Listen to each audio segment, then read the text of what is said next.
السلام عليكم جميعا، ازيكم عاملين ايه؟ وحشتوني كتير كتير في احلى وصفه مع منى. يلا بقى النهارده نعمل برجر مميز جدا جدا جدا. وبطريقه سهله قوي قوي.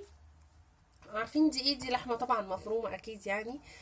طلعتها من التلاجة فكت. هي الاحسن لما نيجي نعمل اللحمه البرجر تبقى اللحمه يعني ايه مطلعينها من التلاجة وفكه وساقعه، عشان لما نيجي بنشكلها ما تفكش مننا وتبقى ايه ماسكه نفسها. يلا نخش بقى في المقادير بسرعة. انا معايا ده كيلو لحمة مفرومة، وعندي 3/4 كوباية شوفان. ايوه الشوفان هو اللي بيديها طعم مميز وصحي جدا جدا، ويخلي اللحمة طرية وبيديها طعم حلو قوي. دول 3/4 شوفان مطحونين. الشوفان اللي هو ده وانا طحنته في 3/4 كوباية، وده كيلو لحمة. وعندي بهارات البرجر اهي، ادي بهارات البرجر اهي. دي من كارفور، انا كنت جايباها، دي معلقة كبيرة بس. وعندي ايه تاني؟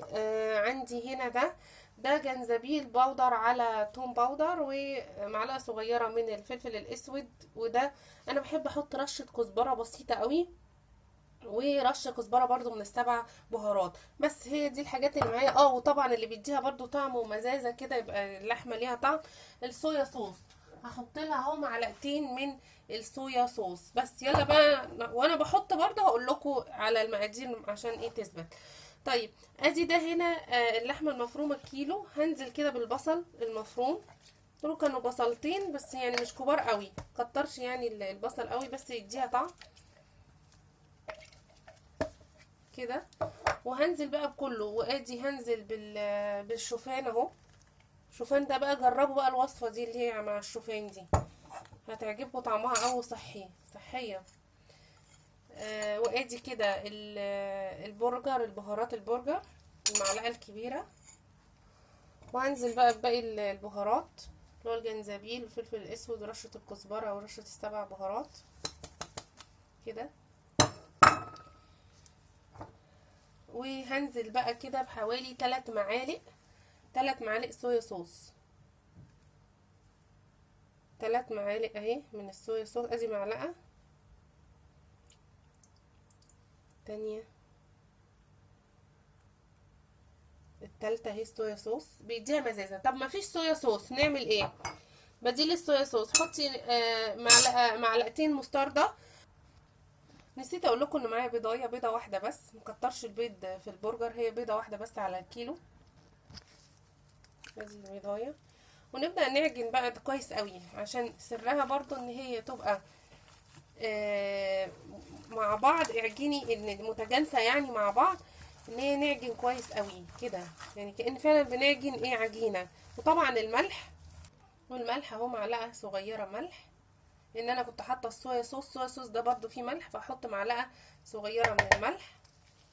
ونخلط بقى كويس قوي قوي. الشوفان صحي جدا وبيدي طعم حلو قوي مع في البرجر مع اللحمه، وبيقلل الكوليسترول على فكره، يعني بتبقى صحيه. ممكن تضربيها في الكبه بقى لو عندك كبه، لكن انا بعجنها اهي بقى نفس نتيجه الكبه برضو. نعمت معايا اهي خالص اهي. بصوا عامله ازاي، عشان ده لازم البرجر تبقى شكلها عجينتها كده بعد العجن. يلا بقى هغسل ايدي عشان اشكلها، اشيل الجوانتي ده واغسل ايدي عشان اعرف اشكلها واتحكم فيها. انا هعمل ايه دلوقتي بقى عشان اشكلها؟ انا بفرش دلوقتي اهوت معايا ده كيس تلاجة كبير شوية، بفرشه اهو بالشكل ده كده. ومعايا مية، والمية دي علشان ايه؟ وانا بشكلها اخليها ملساء، وهوريها لكم ازاي. وباخد قطعة، وطبعا معايا البلاستيك اللي هلفه فيها هوريها لكم برضو. باخد قطعة كده والفها كده دورية. دورية بقى ازاي؟ بالمية كده ابل ايدي والفها. ليه بقى؟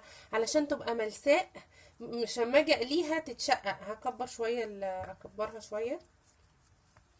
وتحاولوا تاخدوا القطع على قد بعض يعني بايدك كده، لان انا جربت اللي هي بتاعه الغطا دي بصراحه ما يعني بتاخد شغل كتير. دي سريعه خالص اهي، وبتطلع برضو قد بعض ما فيش مشكله. بصوا وتلف كده بس يا دوب بس اهي. بصوا بقت ملساء ازاي، ما فيهاش شقوق. وبعمل ايه بقى يا منى؟ اهو كده، تاخدش ثواني. اضغطي بقى يا منى كده، بس اضغط عليها كده خلاص.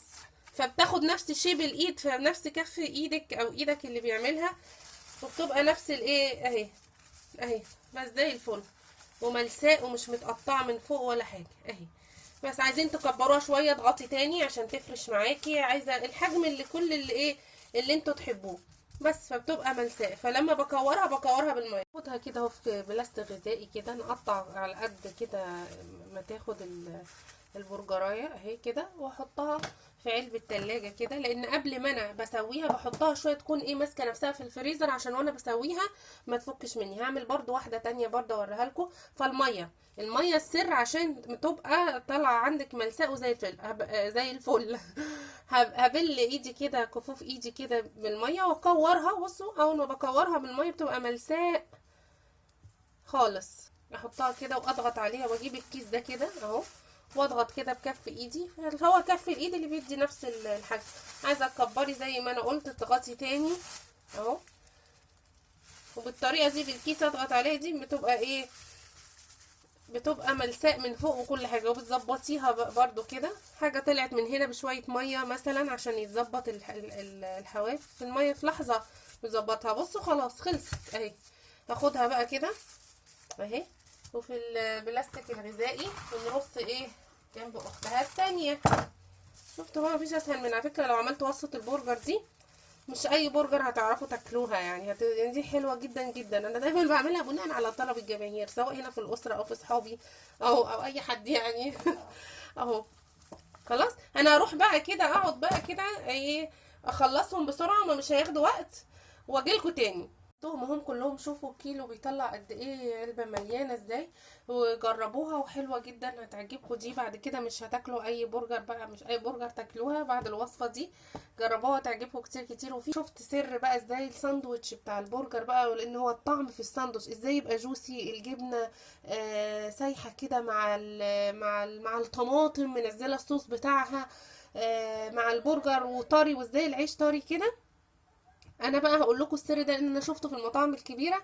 انا بقى هقوله لكم بس في الفيديو الجاي عشان الفيديو ما يبقاش طويل قوي.